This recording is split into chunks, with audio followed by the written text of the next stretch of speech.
Praise the lord. దేవునికే మహిమ కలుగును గాక. ఈరోజు దేవుని వాగ్దానం ఆదికాండము 1 అధ్యాయము 28వ వచనం. దేవుడు వారిని ఆశీర్వదించెను ఎట్లనగా, మీరు ఫలించి అభివృద్ధి పొంది విస్తరించి భూమిని నిండించి దానిని లోపరుచుకొనుడి. ఈరోజు దేవుడు నీతో నాతో మనందరితో సెలవిస్తున్న మాట, చేస్తున్న వాగ్దానము, నేను నిన్ను ఆశీర్వదిస్తాను,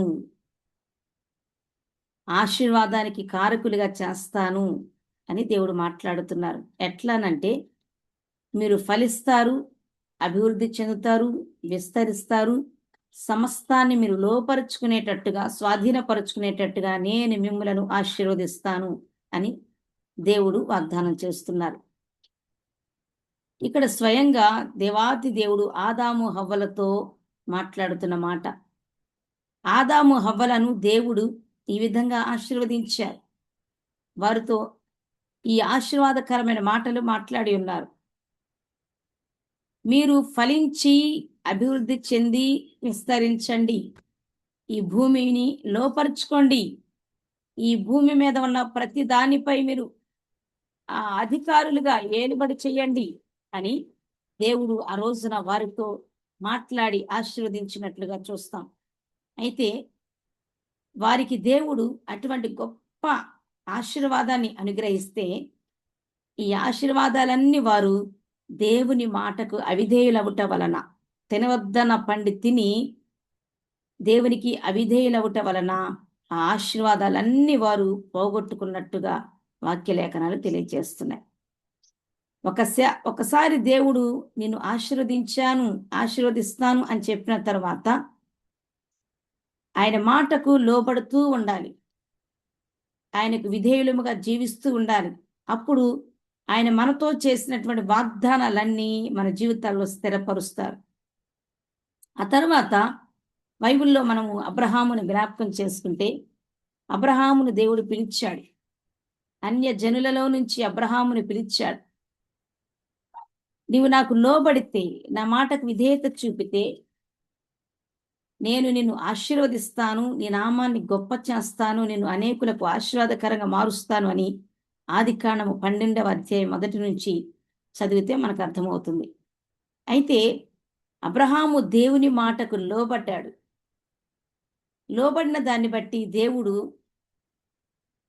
ఎంత చక్కగా ఆశీర్వదించారు అనంటే, అబ్రహామును దేవుడు ఇటు రీతిగా ఆశీర్వదించారు. నీవు ఫలించి అభివృద్ధి చెంది విస్తరిస్తావు, నేను నీ సంతానాన్ని కూడా విస్తరింప చేస్తాను అని దేవుడు మాట్లాడి ఉన్నారు. అటు రీతిగా ఎప్పుడైతే అబ్రహాము దేవునికి లోబడ్డాడో, అతనితో చేసినటువంటి వాగ్దానమును తన కుమారుల ద్వారా దాన్ని స్థిరపరిచి కంటిన్యూ చేసినట్లుగా వాక్యలేఖనాలు తెలియజేస్తా ఉన్నాయి. ఆదికాండము 26వ అధ్యాయము 1 నుంచి మనం గమనిస్తే, అబ్రహాము దేవుని మాట వినినందున అబ్రహాముతో దేవుడు చేసిన వాగ్దానము, ఆ ఆశీర్వచనాన్ని దేవుడు ఇస్సాకుతో కంటిన్యూ చేయాలని ఇష్టపడ్డారు. అందుకని దేవుడు ఆనాడు ఇస్సాకుతో కూడా మాట్లాడి ఉన్నారు. ఎలాగూ అనంటే, నీ తండ్రి అయిన అబ్రహాము నా మాట విని నాకు లోబడి నా ఆజ్ఞను అనుసరించినందున నేను అతనిని ఆశీర్వదించాను, అతనితో వాగ్దానం చేశాను, నిన్ను విస్తరింప చేస్తాను, నీ సంతానాన్ని విస్తరింప చేసి ఆశీర్వదిస్తాను అని చెప్పాను.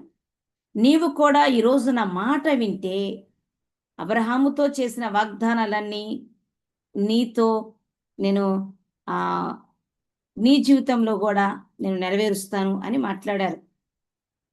అబ్రహాము దినములలో వచ్చిన మొదటి కరువు గాక మరి ఒక కరువు ఆ దేశంలో వచ్చెను. అప్పుడు ఇస్సాకు గెరారులో ఉన్న ఫిలిస్తీన్ల రాజైన అబీమెలెకు వద్దకు వెళ్ళెను. అక్కడ యెహోవా అతనికి ప్రత్యక్షమై, నీవు ఐగుప్తులోనికి వెళ్ళక నేను నీతో చెప్పు దేశమందు నివసించుము, ఈ దేశమందు పరవాసివై ఉండుము, నేను నీకు తోడయుండి నిన్ను ఆశీర్వదించెదను. ఎలాగనగా నీకును నీ సంతానమునకును ఈ దేశములన్నీ ఇచ్చి, నీ తండ్రి అయిన అబ్రహాముతో నేను చేసిన ప్రమాణము నెరవేర్చి, ఆకాశ నక్షత్రముల వలె నీ సంతానమును విస్తరింపజేసి ఈ దేశములన్నీ నీ సంతానమునకు ఇచ్చేదను నీ సంతానము వలన సమస్త భూలోకంలోని సమస్త జనులు ఆశీర్వదింపబడుదురు. ఏలయనగా అబ్రహాము నా మాట విని నేను విధించిన దాని నా ఆజ్ఞలను కట్టడలను నా నియమములను గైకొనెనని చెప్పాను. ఇదంతా దేవుడు ఇస్సాకుతో చెప్తున్నాడు. ఇస్సాకు అప్పటికే గెరారు అనేటువంటి ఫిలిస్తీన్ల దేశంలో ఉన్నాడు. అప్పుడు ఆ దేశంలో కరువు ఉన్నది. ఇస్సాకు ఐగుప్తుకు వెళ్ళడానికి ప్రయత్నం చేస్తూ ఉంటే దేవుడు ఇస్సాకును దర్శించి కరువుగా ఉన్నటువంటి ఈ గెరారు ప్రాంతంలోనే ఉండు, నేను అబ్రహాముతో చేసినటువంటి వాగ్దానమును నీ ద్వారా ఈ స్థలములో నెరవేర్చబోతున్నా, నిన్ను ఆశీర్వదిస్తాను అని చెప్పినప్పుడు అబ్రహాములాగే ఇస్సాకు కూడా దేవుని మాటకు లోబడినందున ఆ గెరారు అనేటువంటి ప్రాంతంలో ఆ కరువు పరిస్థితులలోనే ఇస్సాకును తన కుటుంబాన్ని ఆశీర్వదించారు. ఎలాగా? ఫలించేటట్టుగా, అభివృద్ధి చెందేటట్టుగా, విస్తరించేటట్టుగా ఆ దేవుడు ఇస్సాకును కూడా ఆశీర్వదించినట్లుగా మనము ఆదికాండము 26:12 వచనం నుంచి చూస్తాం. ఇస్సాకు ఆ దేశమందున్న వాడై విత్తనము వేసి ఆ సంవత్సరము 100 ఫలము పొందెను. యెహోవా అతనిని ఆశీర్వదించెను గనుక ఆ మనుష్యుడు గొప్పవాడాయను. అతడు మిక్కిలి గొప్పవాడగు వరకు క్రమక్రమంగా అభివృద్ధి పొందుచు వచ్చెను. అతనికి గొర్రెల ఆస్తియు, గొడ్ల ఆస్తియు, దాసులు గొప్ప సమూహమును కలిగినందున ఫిలిస్తీయులు అతని యందు అసూయపడిరి. హల్లెలూయా. ఇస్సాకును దేవుడు ఏ స్థలములో ఉండమన్నాడో, ఎక్కడ ఆశీర్వదిస్తానన్నాడో అక్కడనే దేవుని మాటకు లోబడి ఉండినందున అతను విత్తనం వేయగా ఆ కరువు పరిస్థితులలోనే 100 ఫలము 100-fold బ్లెస్సింగ్స్ తాను పొందుకున్నట్లుగా మనం చూస్తాం. క్రమక్రమంగా అభివృద్ధి చెంది విస్తరించారు.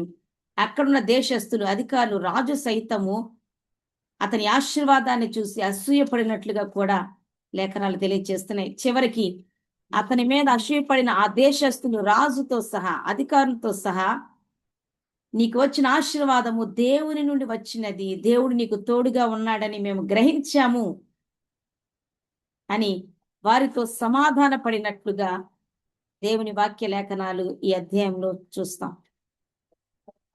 అబ్రహామును దేవుడు ఆశీర్వదించడానికి, ఇస్సాకును దేవుడు ఆశీర్వదించడానికి ఎట్లా ఫలింపచేసి అభివృద్ధి చెందేలా చేసి విస్తరింపచేసిన విధానము ఎలా జరిగింది అనంటే, అబ్రహాము దేవుని మాటకు లోబడ్డాడు. అబ్రహాము వలె ఇస్సాకు కూడా దేవుని మాటకు లోబడి దేవుని ఆజ్ఞల మార్గాన్ని నడిచారు. అందుచేత దేవుడు వారితో చేసిన వాగ్దానమును వారి జీవితాల్లో నెరవేర్చారు, స్థిరపరిచారు. వారి సంతానము కూడా ఆశీర్వాదం కొనసాగేటట్లుగా ఆ భక్తులు కారకులయ్యారు. ఆదాము హవ్వలు దేవుని మాటకు అవిధేయులై వాగ్దానమున్నను ఆ ఆశీర్వాదాన్ని అనుభవించలేనటువంటి దుస్థితిలో ఉండిపోయారు. ఈ రోజున దేవుడు నీతో ఈ వాగ్దానం చేస్తున్నారు. ఆ అబ్రహాముతో చేసిన వాగ్దానము దేవుడు నీ జీవితంలో కూడా స్థిరపరచడానికి, అబ్రహాము వారసులలో నీవు కూడా ఉన్నావు గనక, నీ కుటుంబము కూడా చేర్చబడినందున దేవుడు ఈ వాగ్దానం నీతో చేస్తున్నాడు. నీవు అబ్రహాము, ఇస్సాకుల వలె దేవుని మాటకు విధేయత చూపుతూ ఉన్నప్పుడు, దేవుని ఆజ్ఞల మార్గాన్ని నడుస్తూ ఉన్నప్పుడు ఖచ్చితముగా దేవుడు ఈ వాగ్దానము నీ జీవితంలో, నీ సంతానము విషయంలో దేవుడు నెరవేర్చి స్థిరపరిచి ఆశీర్వదిస్తారు. అట్టి కృప దేవుడు వింటున్న నీకు, మనకు అనుగ్రహించునుగాక. దేవుని కృప మీకు తోడై ఉండునుగాక. God bless you.